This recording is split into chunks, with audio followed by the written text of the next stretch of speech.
वहीं खबर आगरा से, जहां पर खेरिया एयरपोर्ट पर विदेशी मेहमानों की विदाई समारोह का कार्यक्रम रखा गया। आपको बता दें कि इस दौरान विदाई समारोह में रंगारंग कार्यक्रम की प्रस्तुति भी दी गई। वहीं कार्यक्रम के प्रतिनिधियों ने कहा कि आगरा में हमें बहुत सम्मान और प्रेम मिला, जो सदैव यादगार रहेगा।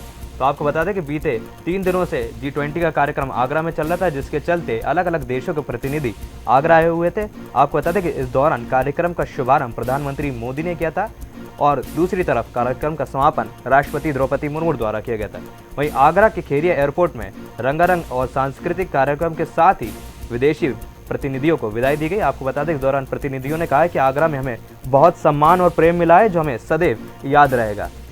बता दें कि इस बार G20 की मेजबानी भारत को मिली थी, जिसके चलते अलग अलग देशों के प्रतिनिधि भारत आए थे। वहीं ये पूरा कार्यक्रम आगरा में हो रहा था। उत्तर प्रदेश है आगरा में ये पूरा कार्यक्रम पिछले 3 दिनों से था, जिसके चलते अलग अलग देशों के प्रतिनिधि इस कार्यक्रम में शिरकत लेने आए थे और अलग अलग सत्रों में उन्होंने अपनी मौजूदगी शामिल की थी, जिसके चलते खेरिया एयरपोर्ट पर रंगारंग कार्यक्रम और सांस्कृतिक कार्यक्रम की प्रस्तुति रखी गई, जिसके चलते प्रतिनिधियों को विदाई दी गई। आपको बता दें इस दौरान प्रतिनिधि काफ़ी खुश नजर आए। साथ ही साथ उन्होंने कहा कि इस शहर में हमें आगरा शहर में काफ़ी सम्मान और प्रेम मिला है, जो कि हमें जीवन भर याद रहेगा। कहीं ना कहीं इस तरीके के कार्यक्रम देश की छवि को अंतर्राष्ट्रीय स्तर पर बहुत महत्वपूर्ण बनाते हैं। कहीं ना कहीं हमारा पूरा देश इस बात से खुश होता नजर आ रहा है, क्योंकि बता दें कि खेरिया एयरपोर्ट पर रंगारंग और सांस्कृतिक कार्यक्रम के साथ रिटर्न प्रतिनिधियों की विदाई दी गई है, जिसके चलते अलग अलग प्रतिनिधियों की प्रतिक्रिया भी सामने आई। तो बड़ी खबर आगरा से, जहां पर G20 के समापन कार्यक्रम के बाद अलग अलग देशों के प्रतिनिधियों की विदाई समारोह का कार्यक्रम रखा गया। और इसी खबर पर ज़्यादा जानकारी के लिए खेरिया से हमारे संवाददाता राहुल तिवारी हमारे साथ जुड़ चुके हैं।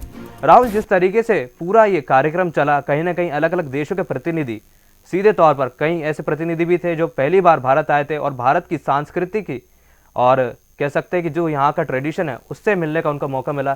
क्या उनकी प्रतिक्रिया पूरे इस मामले में सामने आई?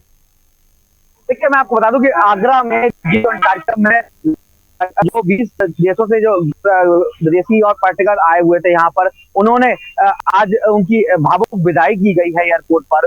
हेरिया एयरपोर्ट पर ये विदाई का कार्यक्रम चल रहा है, जिसपे काफी रंगारंग कार्यक्रमों के साथ इनका विदाई की जा रही है। भावुक विदाई आगरा के लोगों ने, और जो जिस कार्यक्रम में जिन प्रतिनिधियों ने इस कार्यक्रम को रखा था, उन्होंने भावुक विदाई दी है। अंग्रेज जो विदेशी पर्यटक यहाँ आए हुए थे, उन्होंने भारत के इस मेहमान नवाजी को काफी सराहना दी है। जी, वहीं कहीं ना कहीं जिस तरीके से पूरा आयोजन किया गया, कहीं ना कहीं अंतर्राष्ट्रीय स्तर पर इस कार्यक्रम को महत्वपूर्ण बनाया गया। कहीं ना कहीं मुख्यमंत्री के साथ प्रधानमंत्री और राष्ट्रपति की भी इस कार्यक्रम में बड़ी मौजूदगी रही। तो कहीं ना कहीं ये कार्यक्रम बड़े ही स्तर पर आयोजन किया गया। तो उसको लेकर जिस तरीके से व्यवस्था की गई थी, तो कहीं ना कहीं अतिथियों की क्या प्रतिक्रिया सामने आएगी कि वो आयोजन से संतुष्ट नजर आए या नहीं? देखिए, मैं आपको बता दूं कि G20 के कार्यक्रम में 20 देशों से जो विदेशी पर्यटक यहाँ आए हुए थे, वो कहीं ना कहीं भारत की इस संस्कृति और भारत की सभ्यता को काफी सराहना दी है उन्होंने। और महिलाओं को ज्यादा इस कार्यक्रम में हिस्सा लेने को कहा गया था, और महिलाओं ने बढ़ चढ़कर हिस्सा लिया है। इस पर महिलाओं को डिजिटल इंडिया और ऑनलाइन वर्किंग और काफी ऐसी चीजों के बारे में अवगत कराया गया, जहां पर महिलाएं बढ़ चढ़कर हिस्सा ले रही थी। लगातार 20 देशों से महिलाएं आ रहे थे, पर्यटक बराबर बने हुए थे। आज इनको विदाई दी गई है, भावुक विदाई। आगरा में भावुक विदाई के बाद अंग्रेजों ने आगरा उत्तर प्रदेश की या पूरे देश की संस्कृति को सराहना दी है। वही कहीं ना कहीं इस कार्यक्रम के शुभारंभ में प्रधानमंत्री मोदी ने साफ तौर पर कह दिया था कि आप 3 दिन इस बैठक में आए जरूर है। जो अंतर्राष्ट्रीय प्रतिनिधि थे उनसे साफ साफ सीधे तौर पर प्रधानमंत्री ने कहा था कि आप यहाँ पर आए, बैठक में आप सत्र में मौजूद रहें, लेकिन देश की संस्कृति को भी जानें और देश के जो लोकप्रिय व्यंजन है उनका लुत्फ भी उठाएं, और थोड़ा आप हो सके तो आसपास के क्षेत्रों में घूमें। जिस तरीके से विदेशी पर्यटकों ने कहीं ना कहीं आगरा को देखा और आगरा के आसपास के जितने भी पर्यटन स्थल है वहां पर उन्होंने भ्रमण किया, तो उसको लेकर जिस तरीके से प्रतिक्रिया सामने आई, विदेशी मेहमानों की क्या राय थी इस पूरे मामले को लेकर?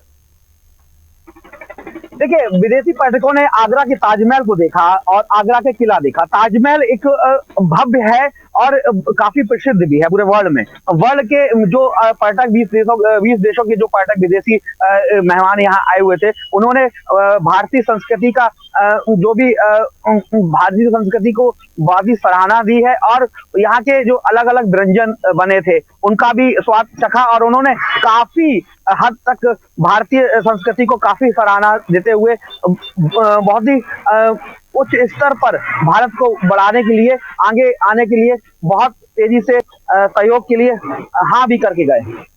धन्यवाद राहुल। तो जैसा कि आपको बता दें कि आगरा से बड़ी तस्वीरें सामने आती है जहां पर G20 के कार्यक्रम का समापन हो चुका है और जिसके चलते विदेशी प्रतिनिधि अब अपने अपने देश वापस लौट रहे हैं। आपको बता दें कि इस दौरान विदेशी मेहमानों का सांस्कृतिक कार्यक्रमों के साथ विदाई समारोह दिया गया। आपको बता दें कि इस दौरान उन्होंने विदेशी प्रतिनिधियों की प्रतिक्रिया सामने आई कि वे जो उनका भारत का दौरा है वो हमेशा उनके लिए यादगार रहेगा। साथ ही साथ उन्होंने कहा कि जिस तरीके से हिंदुस्तान ने विदेशी मेहमानों की मेज़बानी की है वो कभी ना कभी काबिल तारीफ है। उन्होंने कहा कि हमें इस आगरा शहर से बहुत प्रेम मिला है और इसे हम जिंदगी भर याद रखेंगे।